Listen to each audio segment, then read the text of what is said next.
2026 সালের এসএসসি পরীক্ষার পুনর্বিন্যাসকৃত পাঠ্যসূচি। আজকের বিষয় হচ্ছে তথ্য ও যোগাযোগ প্রযুক্তি।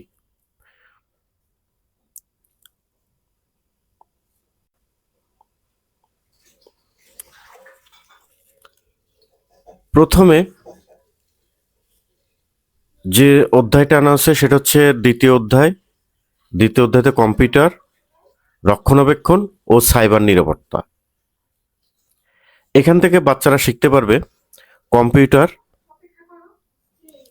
রক্ষণাবেক্ষণে সফটওয়্যারের গুরুত্ব ব্যাখ্যা করতে পারবে, সফটওয়্যার আনইনস্টল এবং সফটওয়্যার ডিলিট এর পার্থক্য করতে পারবে, কম্পিউটারের ট্রাবল শুটিংয়ের গুরুত্ব ব্যাখ্যা করতে পারবে, কম্পিউটারের সাধারণ সমস্যার ট্রাবল শুট করতে পারবে।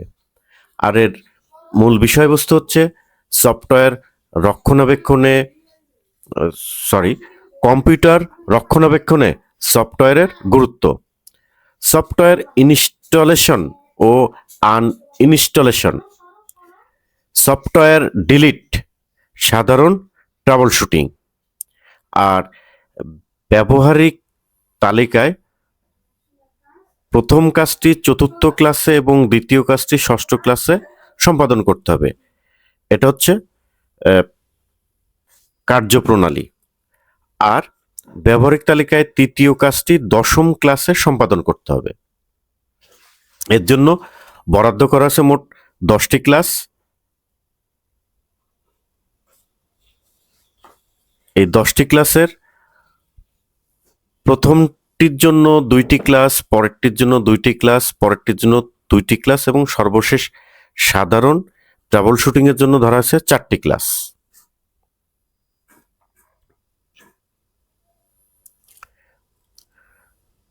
এবারে চতুর্থ অধ্যায় আমার লেখালেখি ও হিসাব।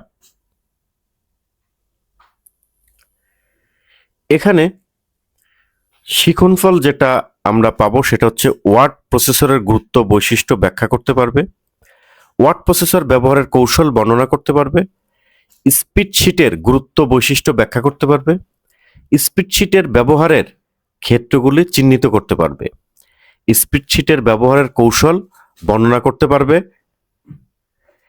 ওয়ার্ড প্রসেসর ব্যবহার করে সম্পাদনা করতে পারবে, স্প্রেডশিট ব্যবহার করে হিসাব নিকাশ করতে পারবে। আর পাঠের যে শিরোনাম, পাঠ বা পাঠের শিরোনাম, সেটা প্রথমে হচ্ছে ওয়ার্ড প্রসেসরে আমার লেখার কাজ, অফিস বাটন এবং এর অপশন সমূহ সম্পর্কে ধারণা, মানে এটা শিরোনাম বা মূল বিষয়বস্তু থাকবে।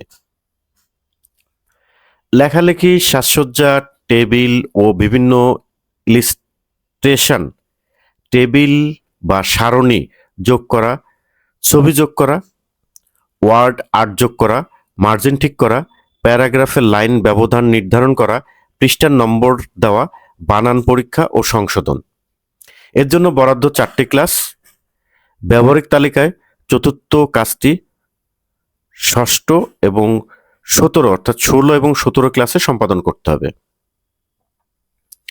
স্প্রেডশিট ও আমার হিসাব নিকাশ, স্প্রেডশিট বিশ্লেষণ, স্প্রেডশিট ব্যবহারের ক্ষেত্র, স্প্রেডশিট ব্যবহারের কৌশল, গুণ করা, ভাগ করা, শতকরা নির্ণয় করা।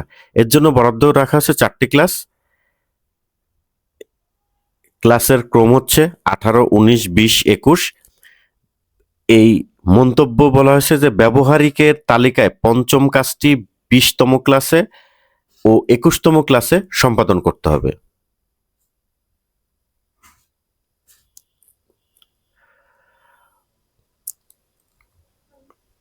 মাল্টিমিডিয়া ও গ্রাফিক্স।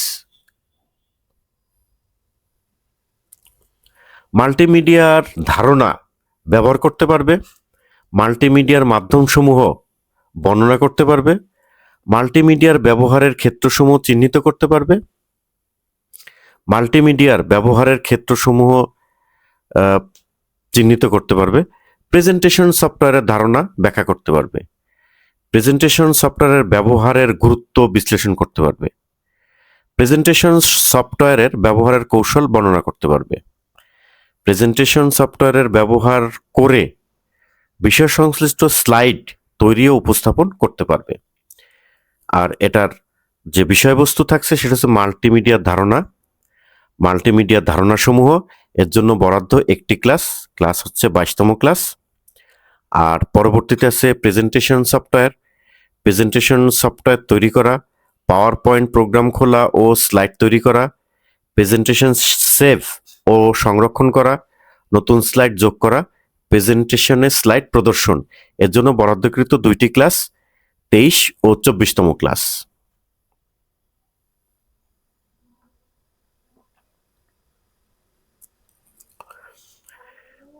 এরপরে রয়েছে স্লাইডে ব্যাকগ্রাউন্ড যুক্ত করা বা ব্যাকগ্রাউন্ড পরিবর্তন করার জন্য স্লাইডে ছবি যুক্ত করা বা স্লাইডে ট্রানজিশন যুক্ত করা, লেখায় স্বতন্ত্রভাবে ট্রানজিশন প্রয়োগ করা, ট্রানজিশনের শব্দ প্রয়োগ করা, স্লাইডে ভিডিও যুক্ত করা। এর জন্য বরাদ্দকৃত 2টি ক্লাস রাখা হয়েছে 25তম 26তম ক্লাস। এখানে ব্যবহারিকের তালিকায় ষষ্ঠ কাজটি 25তম এবং 26তম ক্লাসে সম্পাদন করতে হবে।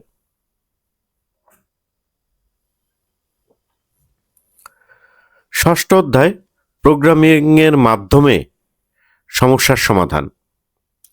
আর এটা থেকে যে শিক্ষণফল আসবে সেটা হচ্ছে সমস্যা সমাধান সম্পর্কে জানতে পারবে, প্রোগ্রামিং ভাষা সম্পর্কে জানতে পারবে, পাইথন প্রোগ্রামিং ভাষা ব্যবহার করে কোডিং করতে পারবে, পাইথন প্রোগ্রামিং ভাষা ব্যবহার করে সাধারণ সমস্যার সমাধান করতে পারবে। আর এইখানে যে বিষয়বস্তু আছে সেটা হচ্ছে সমস্যার সমাধানে প্রোগ্রামিং ভাষা এর জন্য বরাদ্দ ক্লাস 1, সেই ক্লাসটা হচ্ছে 27তম ক্লাস। মেশিন কোড বা মেশিন ভাষা কি? পাইথন এর জন্য ক্লাস 1, এর ক্লাস বরাদ্দ হচ্ছে 28তম ক্লাস। পাইথনে প্রোগ্রামিং এর যাত্রা শুরু, চলক ও ভ্যারিয়েবলের নামকরণ বরাদ্দকৃত ক্লাস 2, 31, 32, 33, 34তম ক্লাস।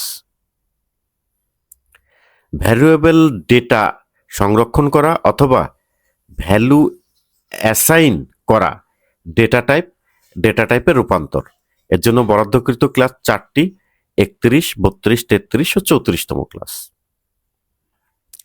প্রোগ্রামে ডেটা ইনপুট দেওয়া এর জন্য 2টি ক্লাস বরাদ্দ, 35 ও 36তম ক্লাস।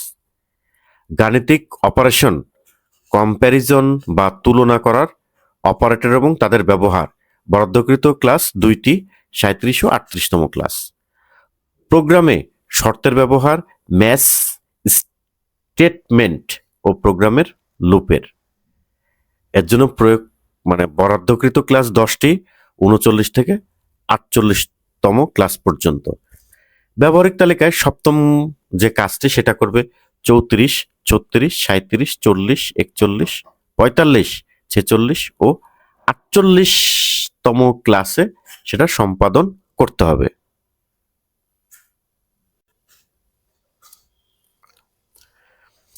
ব্যবহারিক যে বিষয়টা আছে সেই ব্যবহারিকে থাকবে হচ্ছে সফটওয়্যার ইনস্টলেশন ও আনইনস্টলেশন, সফটওয়্যার ডিলিট, টেবিল ও বিভিন্ন ইলাস্ট্রেশন, টেবিল বা সারণী যোগ করা, ছবি যোগ করা, ওয়ার্ড আর্ট যোগ করা, মার্জিন ঠিক করা, প্যারাগ্রাফের লাইন ব্যবধান নির্ধারণ করা, পৃষ্ঠার নম্বর দেওয়া, বানান পরীক্ষণ ও সংশোধন।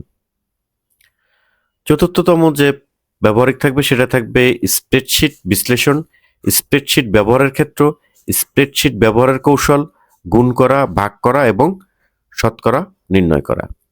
পঞ্চমতম যে ব্যবহারিক থাকবে সেটা থাকবে প্রেজেন্টেশন সফটওয়্যারের ব্যবহার করে বিষয় সংশ্লিষ্ট স্লাইড তৈরি ও উপস্থাপন। 6 নম্বরে থাকবে পাইথন প্রোগ্রাম ও ধ্বনি সঠিকভাবে ইনস্টল করা।